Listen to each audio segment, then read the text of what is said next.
حياك الله، شكرا. السلام عليكم. وعليكم السلام. هسه وين المفروض نشوفكم احنا؟ يعني قسم الأجهزة الطبية بشكل عام مناصفة بقسم التحليلات أو التمريض أو صحة المجتمع، قسم مهم جدا.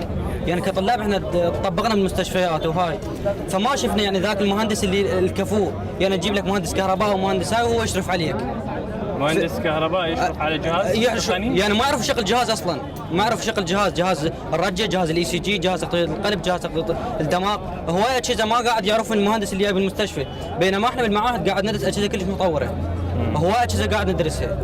زين، هذا الجهاز ايضا بمسؤوليه اخرى اللي هو الجهاز لما تستورد الدوله بسعر غالي، طبعا اسعار مرتفعه طبعا. فانت لما تخلي لك شخص صاحب اختصاص حيحافظ على سلامته وديمومته وعمره يطول، صح؟ طبعا هو القسم هذا قسم الأجهزة الطبيه قسم مستحدث، يعني قسم قديم صح، بس قسم هسه بالمستشفى قاعد يتطور بشكل يعني كبير، بس هسه بالمستشفى قاعد ما قاعد نشوف يعني اي جهاز يعطل، ما قاعد اي مهندس او مهندس ما قاعد يشمر يكتب بتقرير للشركه انه عطل بالشركه. ليش هذا الخطا؟ خطا انه ماكو باختصاص المستشفى، مو اختصاص اجهزه طبيه المهندس او شيء، غير شيء في يسوي تقرير. اما احنا بالمعاهد او الكليات قاعد ندرس اجهزه كلش متطوره، يعني اجهزه اشراف كلش متطور، يعني اجهزه ذكرت لك الاي سي جي، جهاز تقطيع الدماغ، جهاز عضلات، اي جهاز الحاضنه، الولاده، اجهزه متطوره.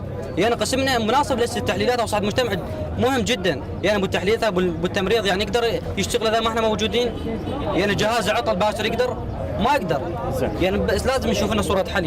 يعني هو يفتح قبولات كبيره قاعد يفتح هو، يعني على شنو؟ اذا ما انت فاتح لهم مجال او شركات او تستفاد من عندها الشباب، الطاقه الشبابيه، ليش؟ فلازم صوره حل.